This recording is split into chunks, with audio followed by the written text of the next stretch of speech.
Join us at your own university. Like, subscribe, and turn on those notifications. You're not going to want to miss a bit of this. We're here.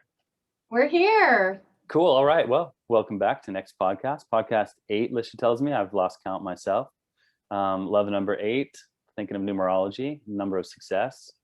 Numerology is an offshoot of, or like a subset of astrology, Vedic astrology, as is palmistry, by the way. And speaking of such things, we're going to try to start talking about dualism, rather non-dualism today. So not dualism, which is everywhere. And of course, we will talk about it in reference to non-dualism, but non-dualism is the topic today. It's a biggie. Let's see what happens.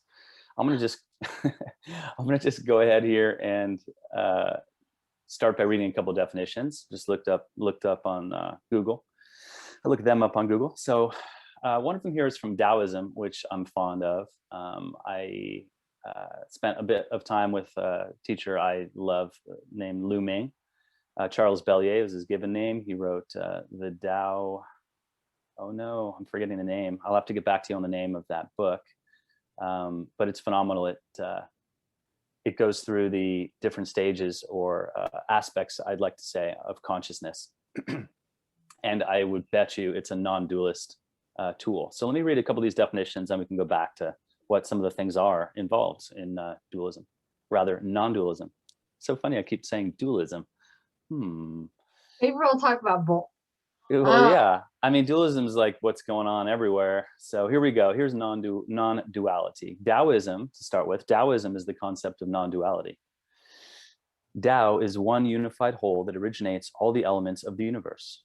Through the lens of Tao antinomy, I don't even know what that word is. Maybe it's anatomy of good and evil disappears, since good and evil are relative. They define each other and make no sense without each other. So that's the Taoist simple definition. I'm going to get into the Indian version, and these are both Eastern traditions, and generally have kind of kept the thread going a bit more. Their teacher, I've had a friend and teacher that around the time of 0 BC, or give or take 500 years, because also when you're looking at Eastern philosophy, time is not just year by year. It's like, you know, give or take 500 is not that much in this view. He was telling me that in his research, his understanding, the whole world thought this way. The world was smaller. I mean, there were fewer people, was the idea, far fewer. And there wasn't like a difference in terms of how East and West thought. But as time went on, things changed. The idea is that the Western view, which obviously is amazing in so many ways, kind of actually left out, like a piece got lost along the way, which led us to have our very dualistic viewpoint, including the sister religions of Judaism, Christianity, and Islam, which are all dualistic religions. Now, there are the mystical aspects of those which aren't, and we'll get back to that. But without further ado, I'll read the Indian definition here. It's from Wikipedia. And here we go. Non-dualism. In spirituality, non-dualism, also called non-duality, means not two or one undivided without a second. Non-dualism primarily refers to a mature state of consciousness in which the dichotomy of I-other is, and it's in quotes, transcended, and awareness is described as centerless and without dichotomies. Although this state of consciousness may seem to appear spontaneous, it usually follows prolonged preparation through aesthetic or meditative/contemplative practice, which may include ethical injunctions. While the term non-dualism is derived from meditative contemplative practice, while the term non-dualism is derived from Advaita Vedanta, descriptions of non-dual consciousness can be found within Hinduism. Words like Turiya, Sahaja, Buddhism also, and there they refer to emptiness. Parnashpana or Panna, nature of mind, Rigpa, that I've heard of, that must be Tibetan, I guess. Sufism, so here we are. Sufism is the mystical school of Islam. Yeah, so here we're already, I was saying that, you know, the sister religions are dualistic, which they are in those forms, but each of them has their mystical aspect, which, as we're reading here, if we're going to go by Wikipedia, which I would, shows that it's non-dualism. So I'll just name those. The Kabbalah, which many have heard of, like Madonna was studying that for a while, and some other actors or artists rather. Popular. Sorry? I said it got popular. Exactly. And that's just the mystical Judaism. So that's the non-dualistic Judaism, I would imagine, because, and in Christianity, it's still referred to as mystical, or rather Christian mysticism, right? Mm-hmm.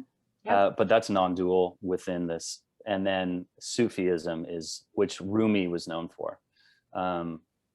That's the mystical Islam version. So, and it goes on, but I'll just touch on a few terms that go along with this. So I'm just looking at Wikipedia here.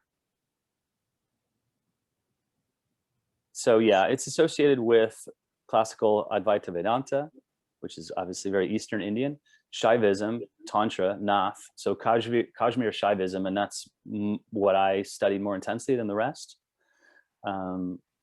There's a term actually right here, I'm looking at the right side of Wikipedia, Kashmir Shaivism, and it gives this term pratyabhijna, which is such an awesome term, and it's, if I can do my best to translate it, is something like living,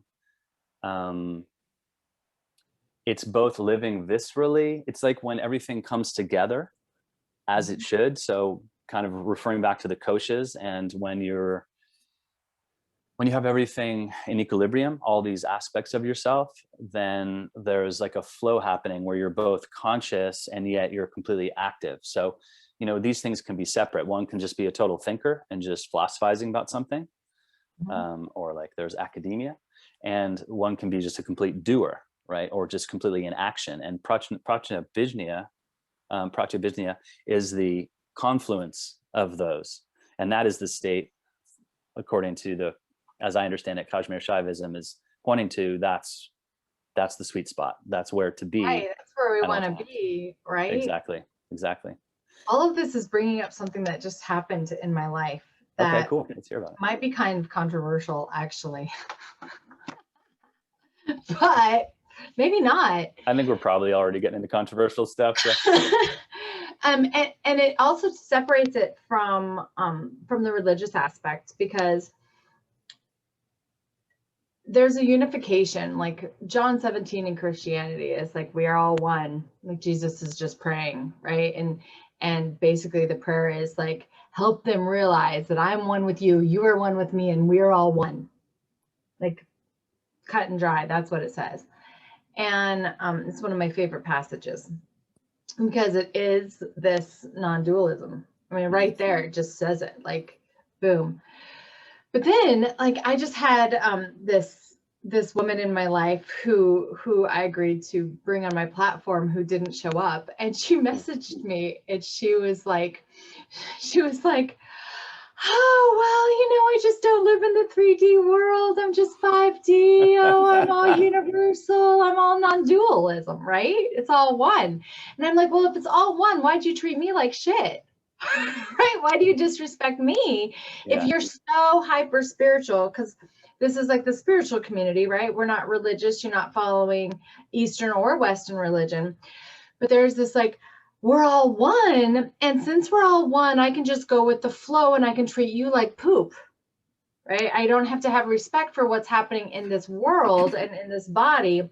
And I can pretend like I don't live in this body, and I don't have to conform to the rules of this world, because of non-dualism, or the idea of non-dualism, which is misplaced. Totally misplaced. Yeah. Because if I believe, for me anyway, how I understood it, and this is what I wrote back to her, I was like, if I am living in non-dualism, right? If I'm living in this aspect of realizing that I am me, but I'm also you, right? And that we are we, and that we are a part of this greater cosmos. This, you can see it as multiple cells in the same body, right? Yeah, I like that. I really love that. to then I'm going to treat you like I want to be treated, right? It's just it's a commandment, right? Treat your neighbor as you want to be treated. Golden rule. But I'm going to treat you like I'm going to take you seriously. If you put me on a platform, if you shine my light, I'm going to show up no matter what. I'm going to be there. I'm going to communicate, right? I'm definitely not going to ghost you. And I'm going to see that as our unification. That's 5D to me. That's non-duality for me. That's like treating the other person as I'd want to be treated. Right? Not being like so supernatural that I don't even live in the confines of the world, and what you think and who you are don't matter. Because if you're born and you're in body, guys, like there's an aspect of you that's human. I don't care what religion you are, what color you are, what sex you are, what your sexual preference is, how super spiritual you are, like Amachi and the Buddha and Jesus and everybody, none of them have ever said, I am no longer human. I'm just reading the book. My aunt sent it to me. I'm not really reading it. I peeked into it. I will read it after my dissertation. But it's Joy, and it's the Dalai Lama and somebody else. I don't even know who it is, but I've seen his face so long. I'm talking about joy and happiness. And you know, I've read a lot from the Dalai Lama and a lot from Pope John, the different popes, and none of them act like they're not human, right? It's like the more spiritually recognized somebody is, the more human they become, or at least for the saints, Saint Teresa's, all of them, Saint Augustine, I was obsessed with for many, many years. Like their spiritualism doesn't make them above and outside of the constraints of this world. It just helps them to live as one with them in that non-duality, which is the point, right? Anyway, that's because if you're thinking that you're living outside this, or I'm better than that inherent in living already is the appearance of dualism, actually. Right. So I know NLP exactly when you're even referring to the separation. And then if you get hardcore about it, like with the Buddhist practices, etc., if you're thinking that you are in dualism, and I don't know much what to say about the next thing, but something that's cool about dualism, I think, is that it includes non-dualism as well. It has to have that recognition, right? Of course, otherwise it wouldn't be non-duality. Yeah, and then, I mean, in this reality, like there is a separation between you and I. One, you look completely different than me. Two, we have two bodies, and even if our bodies came together, we'd still have two bodies and two different understandings and two different experiences. And all of that said, we are the exact same energy. The cosmos is still in every single one of my cells and every single one of your cells, and science is proving it. Well, we're definitely from stardust. I mean, we didn't come separately from all the planets and the sun and all that. So right, like we are all one. So treating each other with that respect is really important. There's a saying that says, somebody, I don't know where it came from, it was all over the internet, and it was like, I love my parents, or I love how my dad taught me to treat the trash man the same as I do the executive. I don't know if it's from a movie or something like that, or the homeless man or woman. Timeless theme. The same as it, right? And that's non-dualism. When you can do that, like that is a kind of 3D aspect of non-dualism. Yeah, I think. Yeah, I don't know. no, What do you think? I would think so. Also, it reminds me of something I heard about Mother Teresa. And by the way, when you said Saint Teresa, were you referring to Mother Teresa, or are those separate? Oh, there's so many. Oh, okay. So Saint Teresa of Avalon, Mother Teresa. Yeah. Okay. I think, well, Mother Teresa is just, she was mother before she was saint. So she has been sainted now. Oh, has she? Okay, cool. Yeah, I believe so, like 2 years ago or 3 years ago. But Saint Teresa of Avila, Saint Teresa, the little flower, like there's so many Saint Teresas. I love them all. I love you all. They're Nice. all And Avila dead. is a I cool love town, I them must all. say. I don't know who the So current Saint Teresa is, but she's alive somewhere nice. in a nunnery. Whoop, whoop.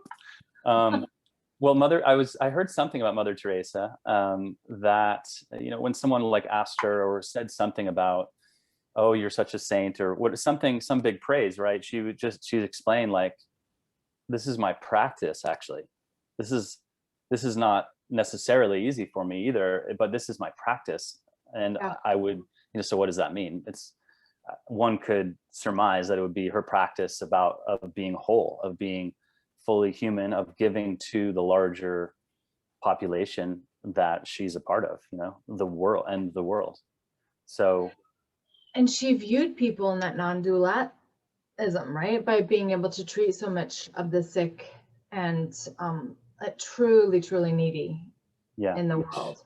she seems so courageous. I mean, I feel so small even just thinking about, for the moment, trying to picture myself doing a lot of what she did. I mean, but that's the practice. Like, even if it's little bitty steps toward that embrace. I mean, I know I'm certainly after harmony. One could go the opposite direction and work on, separation and destruction and all of that, which is also what's interesting in non-duality is, and I don't know that much about Hinduism, but there are the three versions of things. There's always the creation, this would be they wouldn't use this word, but like the sustenance and the destruction. I mean, these three are always aspects of things. So, you could focus on one or the other, but if you are, or as you are, you would be, I guess, in a dualistic channel, at least for a time, at some point.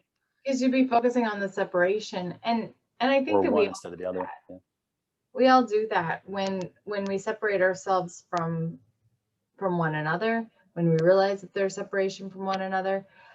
I think that both are really important now that we're talking about it, because finding that balance, Mm-hmm. right? And Mother Teresa probably had to find it too, where, and where there's an acknowledgement that we're all one, that we're all valuable, that our time, my time and your time is the same time, right? The power of our word, all of these things, that there is a separation that needs to be honored, all while realizing how you treat one person or one thing is effective of the whole, and that we live in this holographic kind of reality where we all interplay with one another and teach one another, and are like, you call in the people that you need or the experiences you need in order to elevate your soul and your path and create your desires. And they can look all different ways. I mean, there's so much to the non-duality of how the universe works, and even quantum physics and what's being proven today with just molecules and everything. And then at the same time, we have these bodies, we have separate houses, we have separate cars, we have separate missions, we have separate ideas, we have separate viewpoints. There's so much separation. So when we deem one bad and the other right, or one higher and the other lower, that itself is dualism. And I'd take it a step further and say that would probably create some sort of a tension. Like, if you consider one better than the other, that inevitably or inherently or innately will create a tension inside of yourself that will not feel fully satisfying, at least not over time. Yeah. Because you're actually at that point, you are becoming dualistic, which isn't actually completely accurate to the human condition, or the condition, the sentient, conscious condition. And so, in a way, that's a beautiful thing to think about. And that does put the universe in a benign light, that it's like, this is a benign, this is everything. interacting as it's meant to, whatnot. And the moment you kind of try to move away from that all, at least in time, it will create tension. And then, of course, there's this idea, if you look at some of these, like Samkhya philosophy, and the koshas, by the way, are part of the non-dualistic viewpoint. There are maps of the universe, and time is just a part of things, and you can actually go beyond time. So in some ways, thank goodness we have time, because we can't all just help one another all the time. Like we got to be able to, in our everyday lives, take care of ourselves. And it's really does seem to be the case that if you can't, you can only take care of others so much as you can take care of yourself, at least in time. Like maybe on a day you could or whatever, but like it won't work for very long. Well, you burn out. That's how disease is created. Yeah. And we do have an effect on one another. I've really tried to live as if trying to get to this place where nobody has an effect on me. And the more, and my circumstances don't have an effect on me and everything. Yeah. And yes, there's brilliance in that aspect, but the most important thing I've learned from that is it just causes pain. Well, there's a difference between trying to take yourself away from pain that you might feel, and then the more relaxed, open, allowing of that sensation or that experience of pain, while also staying conscious, which would be moving back toward the universe, non-duality, the way of things. Yeah. And that's, I think, a translation for Taoism is the way. So it's just like get with the way. And same for Sufism, I think. There's some and I am the light, the way, and the it's follow the light, be in the way. But I think that for me, I'm just having this aha moment as you're talking, and I'm like, okay, so how do we make peace? And maybe that can be for a greater conversation that we have ongoing in this film of duality, and how it relates to our physical bodies, our mental bodies, our 6 personal power zones, our emotional bodies, our relationships. I think we could really, have 6 more episodes on this. Let's. Because there is a separation, and we have to acknowledge it. We have to accept it, because when we don't accept something, it causes chaos. When we try to control it or pretend like it's not a way, like this woman did, right? She just, which is dualistic. It doesn't matter. Like, it was just a little mistake, right? And I'm like, yeah, a little mistake that I put my whole reputation, my business on the line for. Like, that's not a little mistake to me. Like, that's like not nice. A little mistake would be like, I'm throwing a party and you didn't get to come, right? And I'd be like, oh, no problem. Who friggin' cares, right? I'm not standing for anything. It's not centered around you. Like, I was like throwing a party for somebody else, and then them not showing up to their own party, right, is not non-dualistic. It's not super spiritual. It's not kind, in my opinion. Show up to your own damn party, especially your own damn party. So to sugarcoat this and like use non-dualistic understanding as this like way to spiritually bypass and be better than and hold captive people that you're viewing as less than, because they're not seeing everything as all one, right? They're seeing the individual still. That is just as harmful as people that just think about themselves. It's actually just the same, right? It's pretty selfish, because you're just thinking about yourself. It is actually 3D living. It's totally 3D being duality, and 5D being the cosmic spiritual term at the current moment for all one. Okay. And so it means non-duality, I guess. Yeah.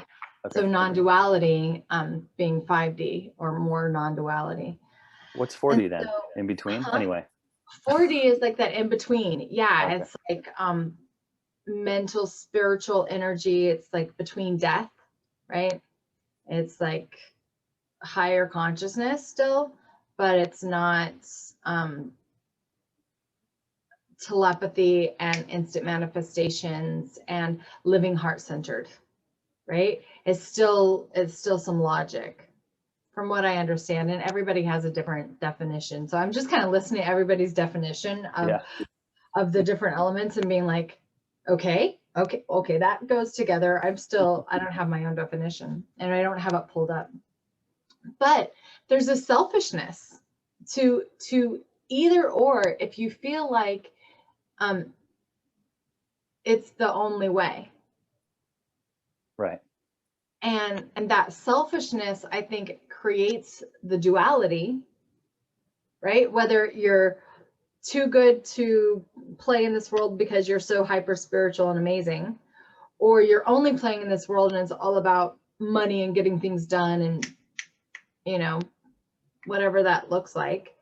You're not thinking about somebody else. Either way is separation. Either way is not the point. I think the point for me anyway that I'm hearing that the aha was is like, oh, we got to know both. Like, how do we dance? How do we dance remembering that we are all one, that how I treat you is how I treat me, that how I treat me is so important to have the energy to give to you, that we are in a world of service, right? So it's really not about me, it's about service and you, and that's going to fill me up the most, right? And then we have all the religious aspects to the Eastern and the Western dance between duality and non-duality. So how can we all be one and at the same time honor our individuality? That's my ultimate question. I have no idea. I don't know either, but it reminds me of a quote from either Yogananda or one of his disciples, the one who started expanding light in the California, Nevada foothills. Nevada, near Nevada City. Mm-hmm. So it's center everywhere, circumference nowhere. I love it. And center everywhere, circumference nowhere. Center everywhere, circumference nowhere. Wow, I can feel that, like right in the center of my heart. I totally can feel that. And of course, I love Yogananda. Yes, and part of that conversation included an explanation of how Yogananda could, like, for lack of a better way to put it, keep track of people, because he'd like visit a variety of people, and people would have all sorts of dream experiences with him or sightings, and after he was dead, and or while he was alive too. It's amazing. I have extensively studied his Second Coming of Christ books, and oh my gosh, the way that man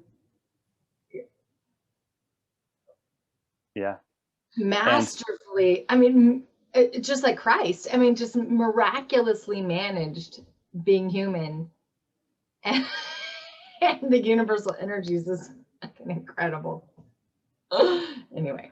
Well, and as it relates to that quote, the idea was like, how does he keep track of everyone? And it's that he spreads out, like his consciousness expands. It fills its center everywhere, but it starts to embody or envision or be with consciously the more of the space that we're all sharing, within which we're all one, and so he was kind of just he's just in more places, like our consciousness is more individually oriented, so we're kind of confined to this, so we can't really visit this and this and this and this, but he just like spreading out, right? Yeah. He was able to do that. And just to ground, so oh no, I'm sorry. I'm watching Dr. Joe Dispenza's Rewired, which is a ton of information I already know, but he talks about that, being nowhere, being centered, and then getting to a place where you're centered nowhere. Yeah. So center everywhere, circumference nowhere. Yeah. Yeah. So that makes total sense. But like they're proving how we do it and how on a molecular level we do it. And our consciousness can do it to heal, our bodies, to heal our minds, to heal our lives, to create our lives, to live from this place of creation consciousness from nowhere. So I love it. That's awesome. And just to ground this, I'm going to give a little pitch to Steve Jobs. Apparently gave out Yogananda's Autobiography of a Yogi at his funeral. So that was his mandate for his funeral. And so it's interesting, if you look up on Google, you can see like famous people who believe in Yogananda or whatever. So that's just an interesting reference that I think brings together what seems to be the very material and the completely spiritual, right? So here's Steve Jobs saying, dude, Yogananda. Cool. That is so cool. That is so cool. Yeah. So I think that we should just continue this conversation and maybe break it down in different aspects and how we all can just live more from this place of non-duality while really honoring and utilizing the responsibility is what I'm coming, and respect for self in duality, because we live in a dualistic concrete earth, yet we are totally non-dualistic beings as human beings, I believe. And we are all here together. So, you know, case in point that we are sharing the space. So yeah, absolutely. Yeah. Yeah. So Let's guys, keep talking about it. If you like this, leave a comment, let us know that you like it. That's something you want to have a discussion about. We'd love to have the discussion with you. We'll reply to your comments if you leave them. And it gives us fuel to keep going, or we'll just keep going because, you know, it's a new podcast and it's fun to just keep going and talk about things that light us up. Yeah, actually, I love this topic. Thank you for bringing it to the table. That was pretty fun. It's here and all around us. So I'm glad we could put our attention on it. Yes, yeah. Yes. All right. So you guys, at Your Own University, we have another fantastic podcast or masterclass coming up March 13th, 2021. So if you're listening to this after that, you'll have to join in the membership because his class will be in his classroom. This is Rick about marketing. He's from One-to-One Marketing, and he's going to be talking and teaching about you as your brand. Nice. And I think it's going to be really wonderful. So visit yourownuniversity.com, click on anything. And once you register, you will get the link to join us for free for that masterclass, and also a special invitation to get a sweet deal on your monthly membership if you want to access all of our masterclasses and our masterminds and fun stuff that Gems and I does. Duh, we do it. What's up? We do it. We'll see you next time, folks. Bye.